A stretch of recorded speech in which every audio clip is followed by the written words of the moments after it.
Welcome back, everybody. It's another episode of The Mindful CEO. I'm Chris Angel. This is our host, Aaron Hendon. Hi, Aaron. Hey, Chris, hang on. I'm reading this. This meeting is being recorded. It says, I don't know why there's a warning on here that says, ever read this? Or did you just hit got it? I mean, just read this thing. Yeah, no, it didn't pop up for me. Maybe because I'm the host of the account. Right. Smart recording uses AI technology, which may include third-party models to create meeting recording highlights. Oh, so they're warning you. We'll send the smart record. Oh, do you use smart recording? Is that?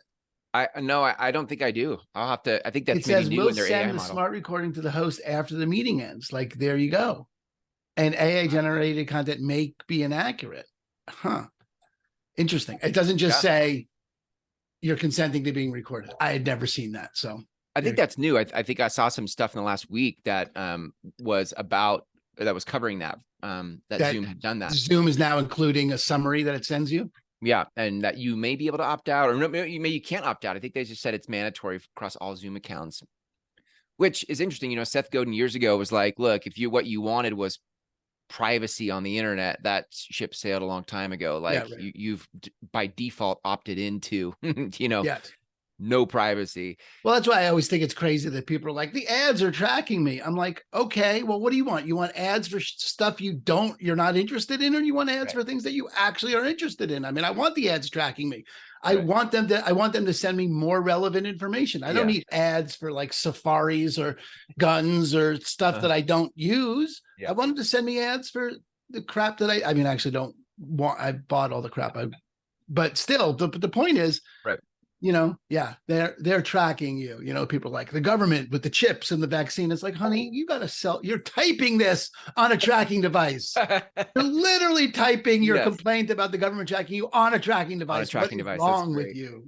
That's a great perspective. Yeah, it is a tracking device. That's so funny. It's totally a tracking device. It's like that's great. Literally I mean, you use Google Maps. You use it. Yeah.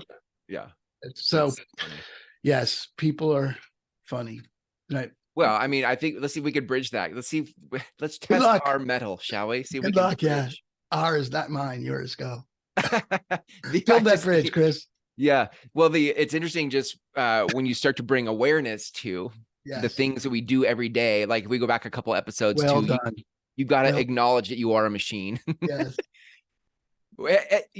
Bringing awareness to the way things are versus pretending they're not. Yes. Is the beginning of mindfulness. Yes, totally. Well done. Yeah, thank you. Be mindful that you aren't a tracking machine. Yeah, totally. Right. And that you're living like you're not is the degree to which you're just not living mindfully. Not a problem. Just it's, when you see it, you can laugh. I can laugh at it. I mean, hopefully you can laugh at it because it's absurd. We're absurd. We all live. And it's not like I don't and you do. And, and that's the other thing so here's the second bridge. Ready? We're making a second bridge to what we had discussed pre-show. This is hardly like, Chris or I are putting ourselves out as experts on mindfulness. We were talking, I've started the morning gratitude meditations, leading a short 10-minute gratitude meditation and every morning, and done that twice. And I'm a quarter of the way in terms of sitting through 40 hours of mindfulness meditations to be certified as a mindfulness instructor, amongst other things. It's not just the sitting. Right. I'll finish the rest of the criteria in about the 4 months that it takes me to sit for 40 hours, because it's 10 or 15 minutes at a pop. And to get 40 hours takes something, but it takes some time. Actually it takes nothing and then some time. But I was we were laughing pre-show about well, why would anyone come to us about mindfulness? I have 12 hours in. I'm literally 12 hours of sitting in. Why would you come to us? And so it's hardly like I'm laughing at you for thinking that's not thinking it's attractive guys, and not laughing at myself for all the stuff that I do that's not mindful or mindless, really. And I do think I like the word mindless because it's got an edge to it. It's got a sting to it. Yeah. It's got like, ew, I don't want to do mindless. I wouldn't promote or be proud of my mindlessness. You know what I mean? It's like there's something like I fancy myself. Yeah. Not mindless, intentional. You know, I certainly fancy myself intentional. And I got to say fancy myself now 3 times. So I fancy you as mindful. exactly. I fancy you, motherfucker. So, you know, there's that sort of cosmic joke about it. Like, okay, well, here we are. And then we were talking about pre-show, like, okay, well, why would someone watch us? But that's for me, and for us. Well, first of all, I don't have a choice because this is where I am. You know, I'm new at it. And and I'm not going to have that, you know, I'm only going to get better at it by doing it.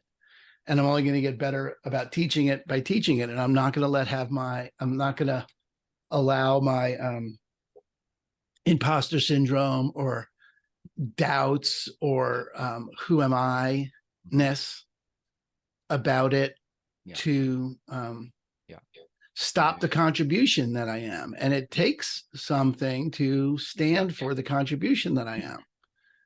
I don't know, you hear anything in that?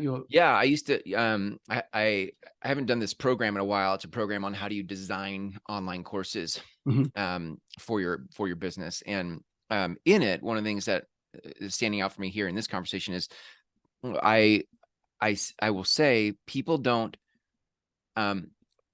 pay you for your answers, right? They're not, in other words, the value they get is not from what you say. The value that they get is not the thing you said. The value they get is from what you have them do. So if I pay for your program or I sit through your meditation, the value is not how good you did the guided meditation. It's not how long it was or how short it was or what music you used.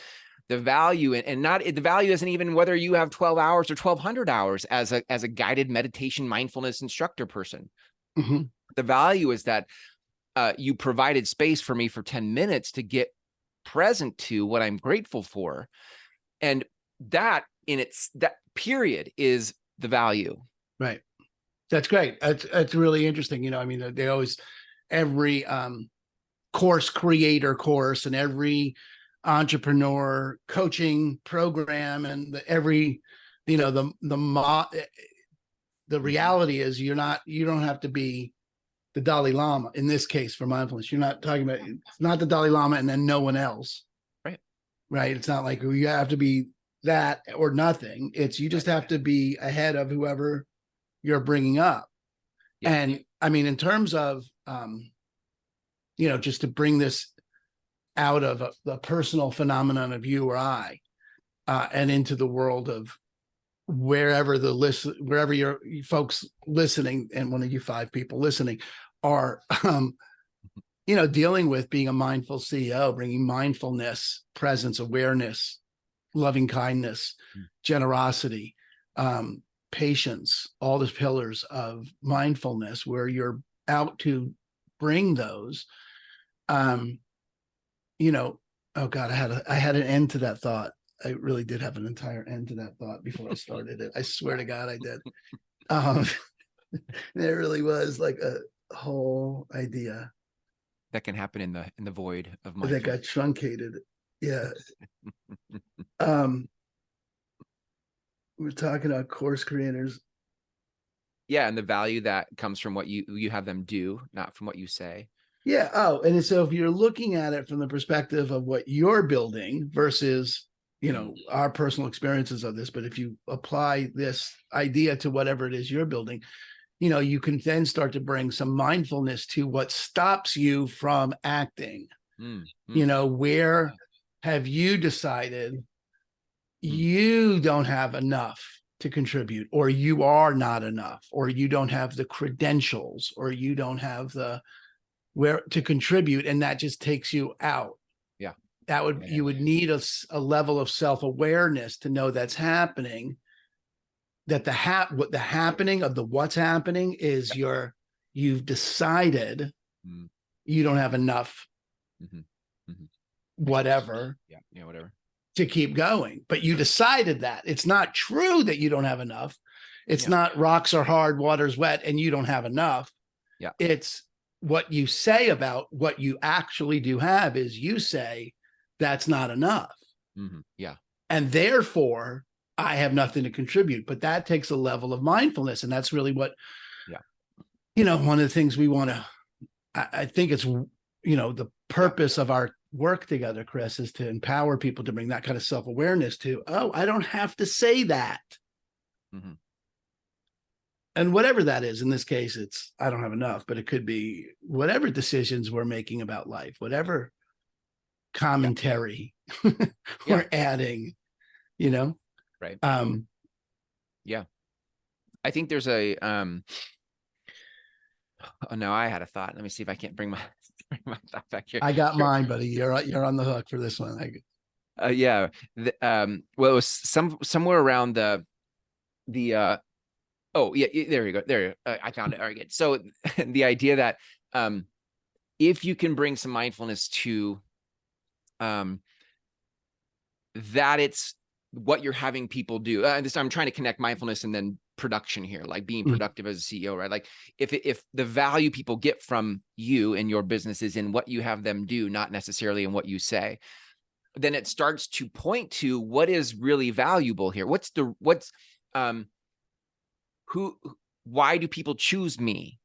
If they're not choosing me because I have 10,000 hours, or they're not choosing me because I'm the Dalai Lama, they're choosing me for some other reason.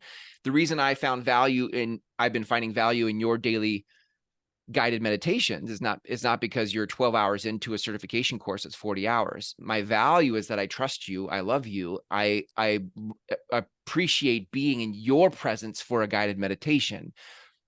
That is, I think, what a lot of the world is missing right now, because I think the world is operating from pedestals. Like, I need to be bigger, badder, shinier than the other guy or the other person to be valuable. And I think there's a democratization of for trust right now. People are looking for, who can I trust? Who is real? Who is not puffing and posturing, flexing? That to me, that is why there's a whole market for mindfulness. There's a whole opening for people looking for, who can I trust? And that's why we both need the double comma picture behind us. I mean, because otherwise, what are we even doing here? I don't understand. If we don't have if our funnel hasn't been that productive, then why would you trust us? You need the double funnel, the double comma thing. You said that thing in the beginning about being productive, about mindfulness and productivity. And for sure, those are, we could do a whole jam on statistics and that Harvard and various people have discovered regarding the connection between mindfulness practices and productivity. And I think it's also worth just,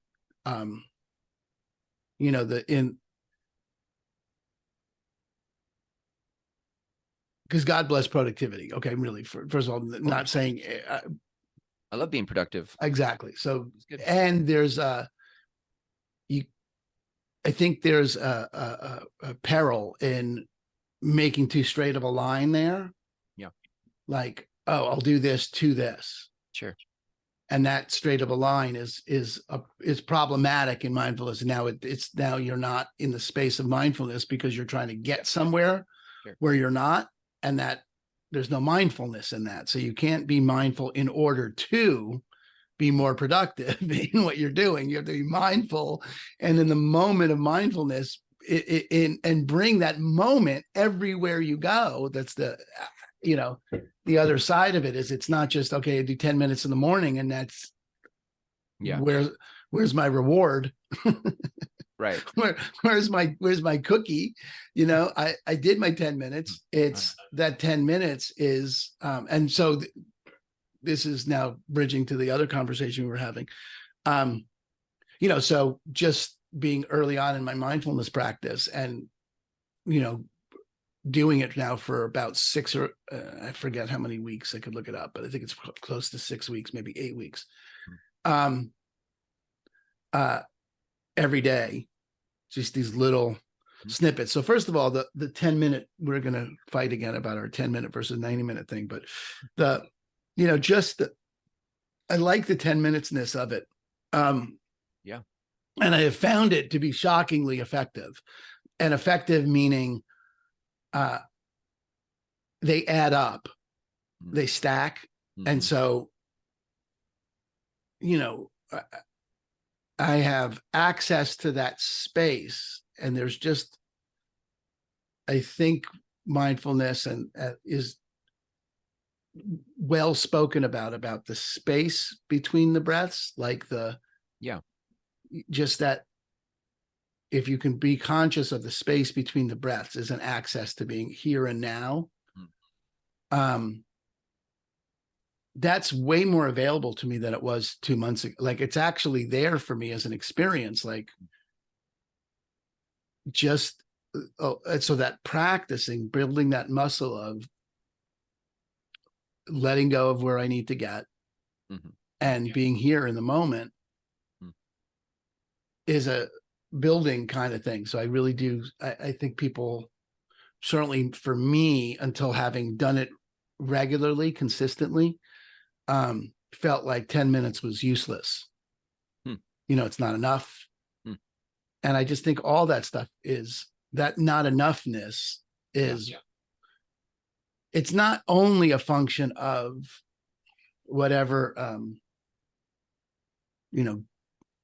grab the next shiny object culture, the next, I'm not the next guru kind of thing. I think part of it is that, for sure. Like, I gotta get myself, if I'm not in a double comma club, I'm bullshit. There's a lot of it. I think another piece of it, aspect of it, that really is just sort of gets you off the hook for performing. It's just some bullshit way to actually avoid the domination of taking the actions to see what happens and dealing with life as, just play with it like this. See, like a pass fail phenomena. Like, did that achieve the results I was looking for? Yes or no? And if it didn't, then what's there to learn? Wins and lessons kind of relationship to life versus, it's got to be perfect before I perform. I think it just takes you off the hook from the opportunity to perform. That was a big piece of my starting the meditations publicly now, so early in, because I want to get through that curve as quickly, as soon as possible, not as quickly as possible, but as in the timeline of my life, as soon as possible. I don't want to put off, because that learning, we're a year and a half, maybe even 2 years into this now. And, we're up to 5 listeners, and it's, but you and I now, I don't know about you, but I really feel like, we have, we're now having conversations that, weekly, when you and I get off the call, I'm always left with, wow, that was a really cool thing to have talked about. Right. Yeah. And, that took a while. You're going to suck at anything in the beginning. I just want to get through that suck more quickly, or sooner in the timeline. I don't know about the length of time I'm going to be in the suck. But I know the suck is going to end sooner if I start sooner. Yeah. Right. And I think that's a big aspect of what a mindful CEO could provide. Mindfulness in a CEO could provide is, that suck is more commentary than is all commentary, frankly. Right. I really like it'll be 2 years this winter, December-ish, November-ish, I think that we started talking about creating a community and what would this be. And then we launched our podcast, June last year, 2022. So, I mean, we've definitely been at this a while, but the thing that I love that we have done, it would be easy, back to commentary, it'd be easy for someone to be in our shoes and judge it as it's not working, it's broken, it failed, it's not gonna launch. I think mindfulness has been helpful in these 2 years, whether it's been consciously mindful or just enjoying the moment with you, each conversation, that I'm really clear the foundation that's come from being mindful about choosing these sessions, choosing to show up and record, choosing to mumble forward, that choice has created foundation for you and I. And I think you could really tie that back to mindfulness. I think a lot of CEOs, people trying to create something with their life, like I have in the past, can get attached to the failure of it, the frustration of failure. I hate failing. I hate it not going the way I want it to go. But having someone else in the trenches with me aids my mindfulness. It helps me get present. It helps me enjoy this moment. Without you, without you co-creating this together, me wanting to build this would be torture. It would just be, fuck this, fuck that, nothing's working. Just be like, well, it's so good that you say that, Chris, because I was just, as you were talking, I was like, okay, well, we really are like heavy on the mindfulness now. It's the first word, mindful CEO, mindful. And you say something often enough and it becomes noise. There's actually a name for that phenomenon, which I don't know what it is, but saturation, some sort of saturation. Anyway, go ahead. But there's, the other aspect here, another aspect here is the mastermind aspect. Yeah. Which is, part of the triangle here of what we're doing. So it's mindfulness, masterminds, and mission, like true north. Yeah. Yeah. I'm never going to remember all of everything ever. But that mastermind, like there is that element, Chris, of it's true. You were talking this morning in housekeeping about the community and what we're going to do. And I'm like, well, I don't know. I need you to start the framework. So, like there's a level at which, I wouldn't do anything. I don't do anything on my own. I'm really thinking about it, right? I didn't start as a solo agent. I don't. Interesting. I don't really want to do things on my own. I don't think it's, that's really interesting. I think there's a level at which, the play off another is important for creativity. And that's one of the things I like about ChatGPT sure. is that it can write a piece of shit, but at least I'll have something to edit. Right. Yeah. Right. I'll have an entire thing now I can do, because it's not just a blank page staring at me. If I have to stare at my own, blank wall, right. And there's some connection there, Chris. I don't know what it is with mindfulness, staring at my own blank wall, because that's, sure, what the meditation essentially is. That was actually interesting. So I've almost only done guided meditations where someone's walking through it versus silent meditations. Yeah. In this mindfulness practice over the last few months. And I was noticing today when I was journaling about the practice, which is, by the way, something I want to put in at tomorrow when I do the mindfulness, is to have people take a moment and, at least in the comments, journal just a little bit about what they got, a sentence or two. Nice. Sort of anchors what you got. But I was noticing it's very distinct leading the meditation versus being in it. Like I don't get I don't get the same benefit. I haven't yet. I mean, I've done it twice. Okay. So it's like, well, I don't have, but this is an interesting thing for us to talk about. And I think why people would enjoy the journey is because it's a journey we're going on, we're checking it out. I've led 2 of them. Part of it is the background for me is like, I could lead anything, I mean, 28 years of leading stuff. So it's hardly like 10 minutes of pointing someone in the direction of gratitude would be a, technical challenge.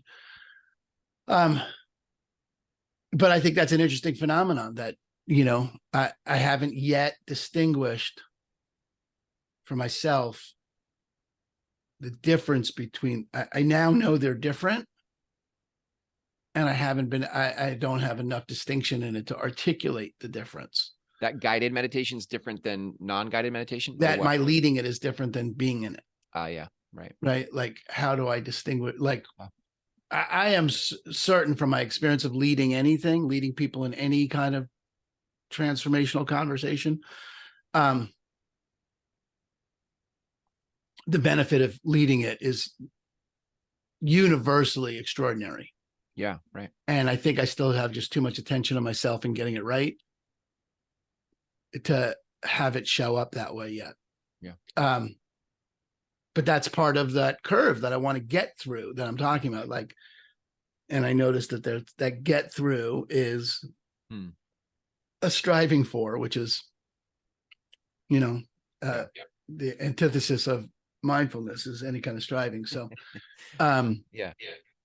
But it's part of the process. That's part of the mumbling. I mean, totally is finding where I'm striving, right? And that's that's an interesting part of it. Yeah, and I think one of the things, Chris, that also is appealing about our conversation, and I know that our gold star listener Jody, when she hears this, big shout out, Jody. You got to got an Easter egg in this episode. Is the authenticity. And they paired, oh my gosh, when I was doing my work this morning, hang on. Yeah, let me check this out. So they were in the training that we're talking about the relational skills. They're training us in relational skills, which makes sense if you're leading, but they combine the aspects of leading, these aspects of skills needed to lead.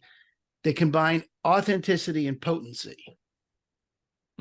And I was like, that's an interesting combination of characteristics to combine, because I wouldn't combine those characteristics myself. I wouldn't think that those two things are necessarily correlated or connected in some way, other than authenticity good probably leads to potency in some, like I haven't put any thinking to it. But then part of the training is you reflect on the skills you need. And I was reflecting on that combination of words. And I was just reading what I wrote just to get present to it. When I think about, and this is useful, I'm sharing this. And so to shape the listening of this, for where you find yourself as CEO, if you were going to, rate yourself on authenticity and potency, where are you? And the connection with authenticity and potency, my thought on it is, I would love to hear your thoughts, and is authentic to what? Authentic to self, right? That's what I came up with was, for me, I was like, okay, well, if I'm authentic, I'm expressing myself, the big S self, like the self of self, not my identity, not my personality, not the normal trappings of what one considers oneself to be from the past, the self, the soul, the, unified field, the self, right? And authentic to that, when one is in fact, expressing all those characteristics of non-striving and being here now and patience and loving kindness and generosity and gratitude, and you're authentic to that self, that soul. There's a potency in delivering a mindfulness meditation.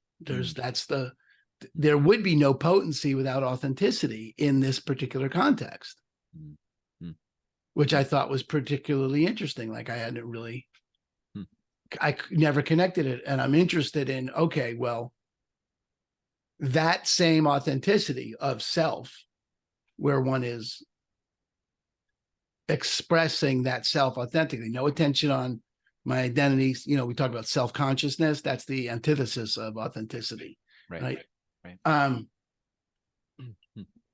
How would that lead to my being potent in other fields, in my listing presentations, or my parenting, or my spousing? I don't know, is that a word? Partnering. Yeah. Like, what do you hear about that? Yeah, I was thinking some of those exact same things, like taking it into the context like of a listing presentation, showing up with a seller, or if you're not a real estate agent, like, you know, what it is to have a team meeting, or what it is to have a performance review, that there's some way that is the machine that you would show up for that. And then there's some way that's you being authentic, and in the authenticity of it, being in the moment of it, a potency can come through where they feel it and you feel it, and you can adjust to the moment as it's unfolding. That the potency might even be, I mean, if I had to define potency through my own words here, like I hear effectiveness, I hear power, I hear the ability to shift something. Yeah, the clarity, potent, like I think about potency in terms of, you know, medicine, you know, something is potent when you need it's pure, you need a little bit of it, you know, it's more potent. And it produces the result, or it causes the some shift versus a diluted medicine would be like not quite getting the same benefits I'd get from something that's potent. Right. And I think there's that I just thought that's just a fascinating combination of characteristics that I had never in my life put together, even though, you know, as a leader Landmark, I've been dealing with authenticity for 30 years and haven't connected it to the word potency in relative to what it is I'm delivering, being a potent. Good. Now that I've said it out loud, it's like, well, of course I have. I just haven't used that word, which is accurate. But I think that word is a powerful, potent word. It calls forth that whole dialogue. And I think it's a great inquiry for people, maybe even part of a, you know, one of the frames we want to use in the community is discovering authenticity as an access to potency in delivering what we're up to. Yeah, I like that. Right? Because authenticity is one of those buzzwords these days, except we don't bother distinguishing authentic to what. To what? Yeah, right. And without being authentic to what, you end up with people that are like authentic to their, you know, personalities, which is lovely or annoying depending on your personality type, but it's not. It's the potency is not there because it's not. You're not authentic. You're not true to who you are as a being. Right. You know, there's nothing present. There's not there. You're it's interesting. Okay, I'm going to make it like I know this to be true, and then we're going to have to take it apart because I don't know this to be true. You know, there's no personality, no identity. There's no ego, id, identity in the present moment, in the nowness, in the instant of now. There's just now. You're my New Yorkerness that I lean into in leading or whatever is a function of my being, bringing past characteristics, attributes, habits, practices, and projecting them into the future and living into it. But in a mindfulness moment, in a moment of mindfulness, there's no personality. So being authentic couldn't be to your personality because there is no personality now. Right. There's just now. Yeah. That's some heavy shit, huh? I like that, dude. Because I think some of that too is it really shifts. I mean, this is maybe for another time. We've been talking in one of our other spaces about spiral dynamics and where people tend to think from or view the world from. What level of awareness are they understanding the world from? And I think there's a lot in commerce, in business, where people are understanding the world from measures and accomplishments. And so the authenticity to an identity. I am the CEO. I am the closer. I'm the fixer. I'm the success, whatever. That it sort of in some ways overshadows or distracts from the power of a moment. Whereas there's a power of a performance. There's a power of an identity or a story or there's that power, which most people are tending to transact from. I'm going to find power in my story versus your story. Right. And that's how I'm going to do business. But there's that aside, if you can get to the authenticity, not only of your higher self, but the authenticity of now, separate from identity and story, the authenticity of this moment, that there is a whole world of collaboration and creation that could unfold from the authenticity of now, separate from our identities and machinery, which is a really interesting thought. That's a very interesting thought. We just had two really interesting thoughts, me and you together. Holy cow. Holy shit. We should end the show right now because I only downhill from here. That is the authenticity of now, Chris. I dig it. I dig it because that's, that really would be,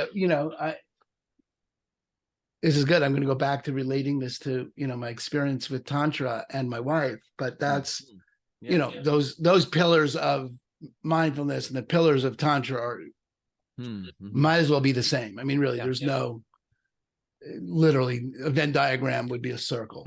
That's been an unbelievable breakthrough in our connection and intimacy and partnership, is taking time to be here now with each other and be fully in the moment with each other. It's been about a month now, but up until this last 4 weeks, she traveled and then was sick for a while. And we ended up doing it this week, 2.5 hours of blocked time just to be together. And, no phones, no distractions, just, together doing various qigong and massage and whatever else we do together. But it takes that length of, there's a length of practice. This is good. This goes back to the 12 hours or the 10 minutes. And there's something that practicing that gives us in terms of the authenticity of now, like when we're connected with each other from the level of self, that vibrates out through the rest of our lives. That's not just that 2.5 hours, that then those energetic beings that we are stay connected that way. And I think that's the daily practice of meditation, of mindfulness, is to energetically keep that bubble going so that throughout the day there's a vibration around us that's, I love starting the day with gratitude, because there's that vibration around me that starts with, this moment is just a fucking blessing. And the ability to come back to that in the midst of whatever else is happening is, far more effective place to perform from than the ordinary worry, stress, and anxiety that my 60 years has practiced. And I have a lot of practice in stress, anxiety, and worry. I have master's, PhD, doctorate in worry, stress, anxiety, and was going for one in guilt, but I gave up studying for it. So that's good, man. Well, this feels like a good place to maybe we could wrap that there. Yeah. Two good thoughts. Let's go get a beer. Those of you listening, if you want to learn more about the community, where I think, I really, maybe in a future episode, Aaron, exploring more about authenticity or mindfulness together, the idea that mindfulness, there's a whole other world of being mindful together, like you and I do in these sessions, versus mindfulness alone. Both are good, but I think sometimes mindfulness together gets overlooked because it seems like such a solitary practice to be mindful. Perfect. But to save that prompt for next time, I'd love to start exploring that. Yeah. So those of you that already know that mindfulness can be easier together. Like that's why Aaron and I are creating the Mindful CEO community. So if you'd like to be in a group of others who are interested in this inquiry, go to the mindfulceo.com/invite. And there's a video of Aaron and I talking about the community and an application button. Fill out the application. We'll follow up with next steps and off we go. So awesome, Aaron. Until next time. Peace.